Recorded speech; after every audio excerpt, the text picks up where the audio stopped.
How often should you run? Hey runners!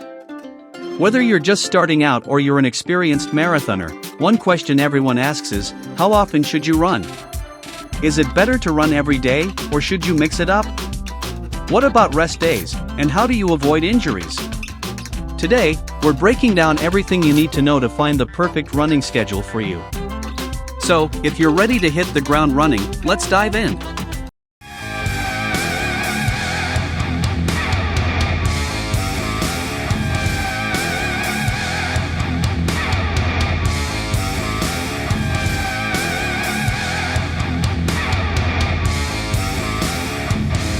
The bare minimum. If you have just started running, then asking how often you should run can be important.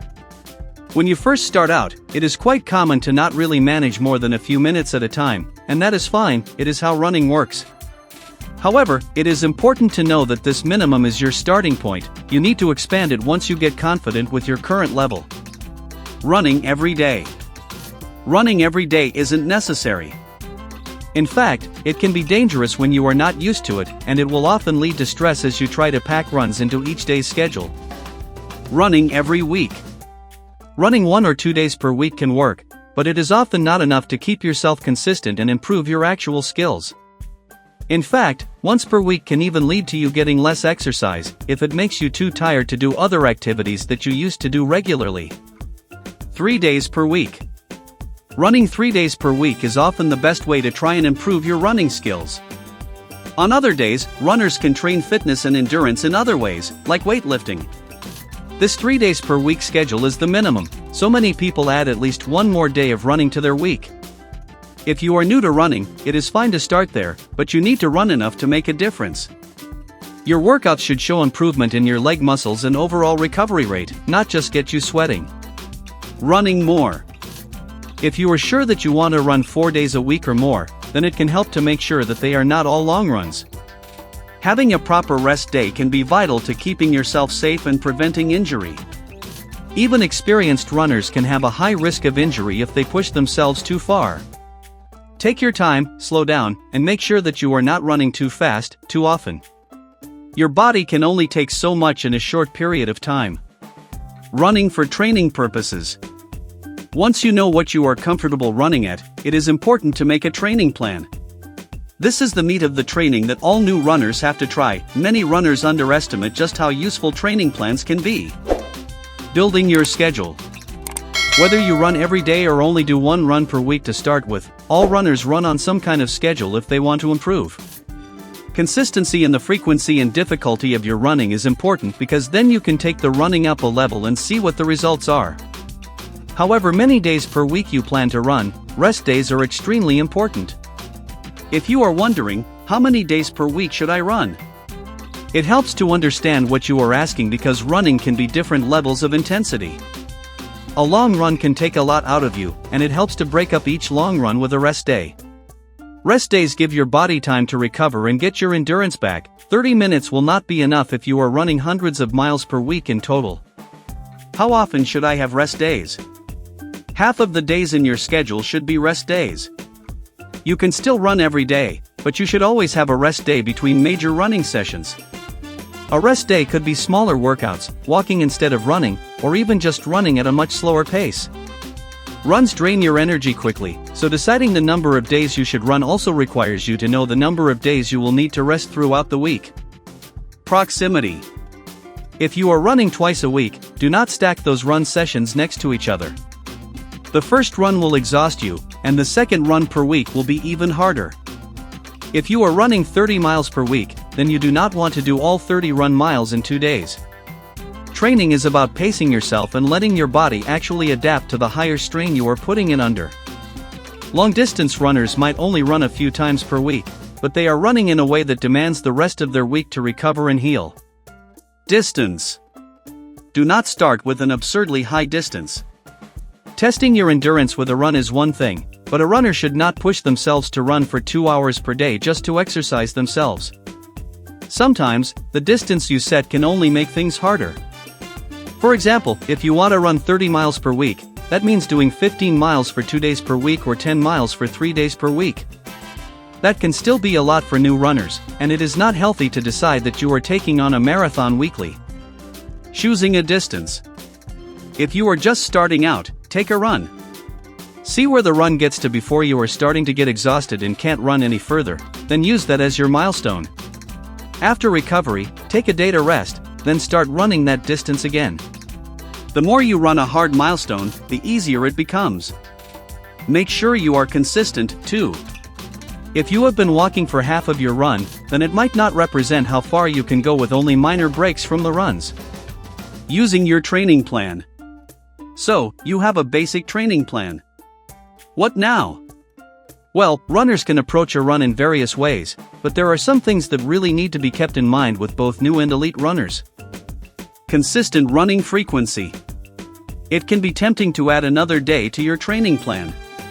However, if you are not prepared, that can heavily upset your running frequency, your weekly mileage will shoot up, and you will have to run a whole extra session. Running frequency is important for building a routine and allowing your body to rest.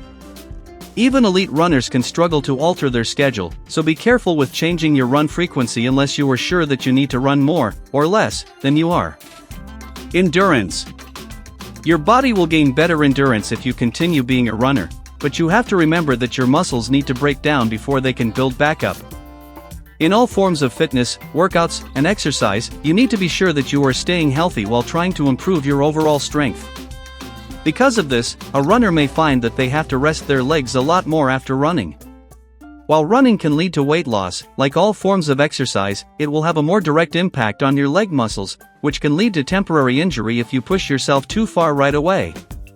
Stay careful and only run when you feel healthy enough to do it, but keep in mind that your muscles will hurt. It is part of exercise, and that temporary injury is about the muscles they're breaking down and knitting back together. It's healthy. Cross-training. Exercising in multiple ways, cross-training, is a good way of doing more with your time than just trying to run. Runners are mostly focused on their legs, but general health is always good, especially if that health could lead to faster muscle recovery and greater overall fitness. Beginners may just want to focus on their 2 or 3 runs per week, but beyond beginners, the elite runners could find a lot of value in cross-training. The fitness benefits allow for more exercise even while recovering from sore legs, and some non-leg exercises can build useful muscle for a runner. Risk. When you run, you put yourself at risk and break down your muscle, causing injury, in a way, so that the recovery can improve those parts of your body. A good runner is not just concerned with the number of runs per day or the weekly mileage, but how each run is benefiting their body. Runners could always fall over and hurt themselves, get leg-related muscle strain, lose more weight than they expected, or have an issue during muscle-related recovery. A change in schedule could leave them 30 minutes from the finish line with no energy left or unable to reach their personal goals. Exercise always has risks, especially cross-training. Try to focus on improving 2 or 3 regular days a week with your training, and do not overwork yourself. Changing how often you should run in days a week. There might be a time in the future where your current number of exercise days a week is not helping your training. If you want to run an extra couple of days a week or have a personal reason for wanting to train differently, then do not treat it like a race. Here are some ways to make sure you can transition between plans properly without hurting yourself. Figure out the total weeks it'll take. How many weeks do you think it will take to get to the half marathon level? What about a full one? If you have plenty of weeks before the event you want to take place in, you might have some leeway to train for a few extra weeks, so do not rush yourself. Manage your speed. If you are running more often, be aware of your running speed.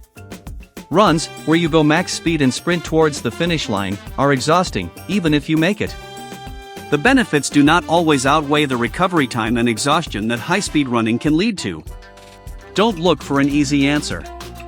There is not always an easy answer to improving your personal mileage quickly.